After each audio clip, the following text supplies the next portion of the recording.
Firstly, before I could create my poster, I had to choose the picture of my cover model, which would be the main focal point of the poster. I chose it and then dragged it onto Photoshop. Photoshop is editing software. I've done this in order to make the relevant changes I wish to make to the image. The first change I made was the colour of the actual image. I firstly changed the picture itself to black and white. I then made adjustments to hue and saturation, clicking colorize to ensure the changes I made were effective. I changed the hue, saturation and lightness in order to create a sepia effect to the image. I played around with the levels to get the best effect.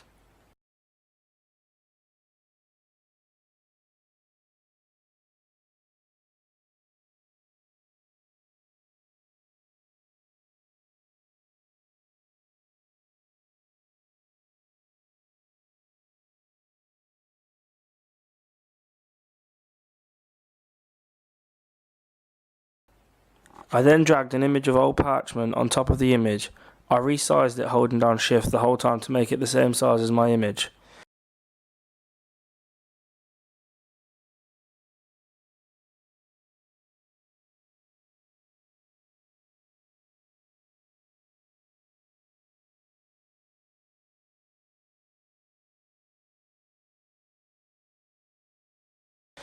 The parchment added texture to the image, leaving the image with the same texture as the parchment. I then adjusted the opacity of the layer.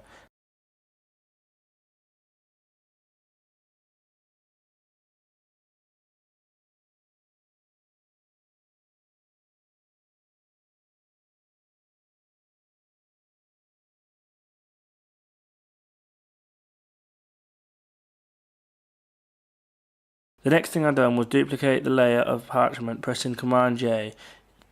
I then changed the layer to multiply. This helps to create a darkened effect.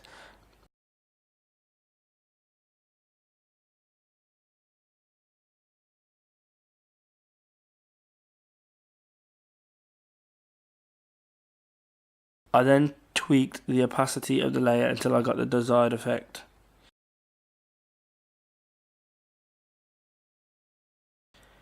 I then created a new layer and painted it entirely white.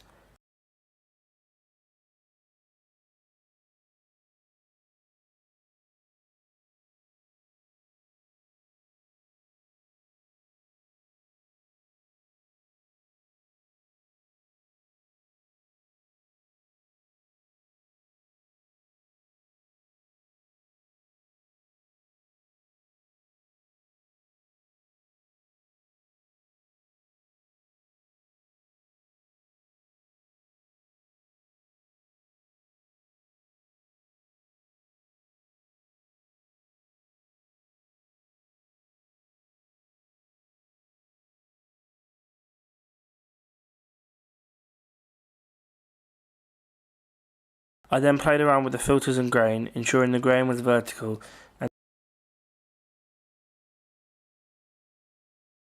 then toyed with the intensity and contrast until I got the effect I wished to create.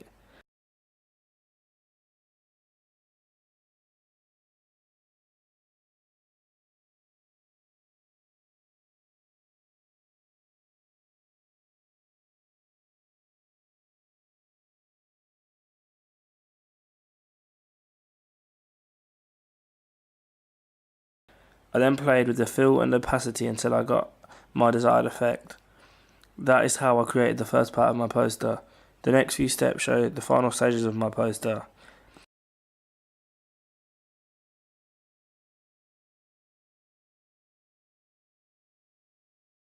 I selected a text tool to allow me to type.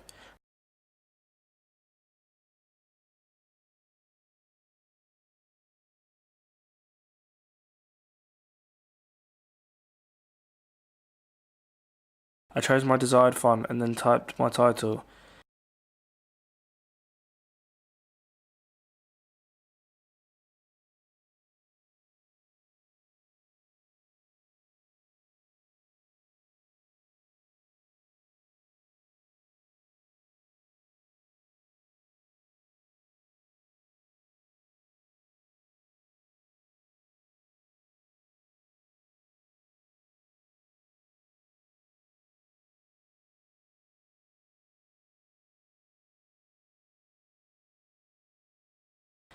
Next, I changed the size of my font and changed the positioning.